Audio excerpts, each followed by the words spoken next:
ಇವತ್ತು ಆರ್‌ಸಿಬಿ ಮತ್ತು ಪಂಜಾಬ್ ನಡುವೆ ಹೈ ವೋಲ್ಟೇಜ್ ಪಂದ್ಯ ಇದೆ.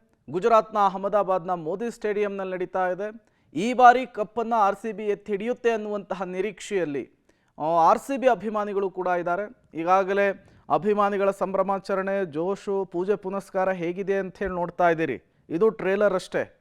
ನಾವು ಅಂದ್ಕೊಂಡಂಗೆ ಕಪ್ಪನ್ನು ಎತ್ತಿದ್ದೇ ಆದರೆ ದೊಡ್ಡ ಮಟ್ಟದಲ್ಲಿ ಸೆಲೆಬ್ರೇಷನ್ಗೂ ಕೂಡ ಪ್ಲಾನ್ ಆಗಿದೆ. ಹಾಗಾಗಿ ಜೋರು ಸಂಭ್ರಮಾಚರಣೆಗೆ ಸಿದ್ಧತೆಯನ್ನು ಮಾಡಿಕೊಳ್ಳಲಾಗಿದೆ. ಮುಖ್ಯವಾಗಿ ಕಟ್ಟುನಿಟ್ಟಿನ ಎಚ್ಚರಿಕೆಯನ್ನು ವಹಿಸಲಿಕ್ಕೆ ಈಗ ಪೊಲೀಸರು ಕೂಡ ಸೂಚನೆಯನ್ನು ಕೊಟ್ಟಿದ್ದಾರೆ. ಬೆಂಗಳೂರಿನಲ್ಲಿ ಸಂಭ್ರಮಾಚರಣೆಯ ವೇಳೆ ಯಾವುದೇ ಅವಘಡ ಆಗದಂತೆ ಎಚ್ಚರಿಕೆಯನ್ನು ಕೂಡ ವಹಿಸಲಿಕ್ಕೆ ಸೂಚನೆ ಕೊಟ್ಟಿದ್ದಾರೆ.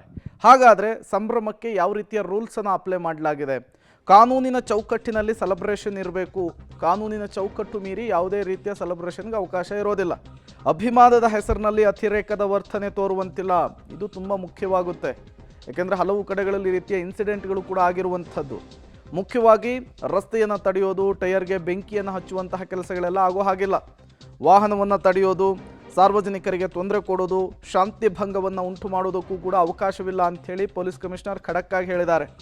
ಪಂದ್ಯ ತಡವಾಗಲಿ ಇಲ್ಲದಿದ್ದರೂ ಕೂಡ ಯಾವುದೇ ಕಾರಣಕ್ಕೂ ರೆಸ್ಟೋರೆಂಟ್ನ ಅವಧಿಯನ್ನು ಮೀರಿ ಪಬ್ಗಳನ್ನು, ಬಾರ್ಗಳನ್ನು ಓಪನ್ ಮಾಡುವಂತಿಲ್ಲ ಅನ್ನುವಂತಹ ಸೂಚನೆ ಕೊಟ್ಟಿದ್ದಾರೆ. ಅದರ ಜೊತೆಗೆ ಎಲ್ಲೆಡೆ ಹೊಯ್ಸಳ ಬೀಟ್ ಪೊಲೀಸರು ನಿರಂತರ ಗಸ್ತು ತಿರುಗೋದಕ್ಕೂ ಕೂಡ ಸೂಚನೆ ಕೊಟ್ಟಿದ್ದಾರೆ. ಮುಂಜಾಗೃತಾ ಕ್ರಮವಾಗಿ ಯಾವುದೇ ರೀತಿಯ ಅವಘಡಗಳಾಗದೇ ಇರುವ ರೀತಿಯಲ್ಲಿ ಒಂದಿಷ್ಟು ಕ್ರಮಗಳನ್ನು ತೆಗೆದುಕೊಳ್ಳಲಾಗಿದೆ. ಮುಖ್ಯವಾಗಿ ಸೋಷಿಯಲ್ ಮೀಡಿಯಾ ಮೇಲೂ ಕೂಡ ಖಾಕಿ ಹದ್ದಿನ ಕಣ್ಣಿಟ್ಟಿದೆ. ಇವೆಲ್ಲವೂ ಕೂಡ ಬೆಂಗಳೂರು ವ್ಯಾಪ್ತಿಯಲ್ಲಿ ಇವತ್ತು ಆರ್‌ಸಿಬಿ ಕಪ್ಪನ್ನು ಗೆದ್ದ ನಂತರ ಸೆಲೆಬ್ರೇಷನ್ನ ಸಂದರ್ಭದಲ್ಲಿ ಯಾವುದೇ ರೀತಿಯ ಎಡವಟ್ಟುಗಳಾಗಬಾರ್ದು ಅನ್ನುವಂತಹ ನಿಟ್ಟಿನಲ್ಲಿ ಬೆಂಗಳೂರು ಪೊಲೀಸರು ತೆಗೆದುಕೊಂಡಂತಹ ಕ್ರಮಗಳಿವೆಲ್ಲವೂ ಕೂಡ.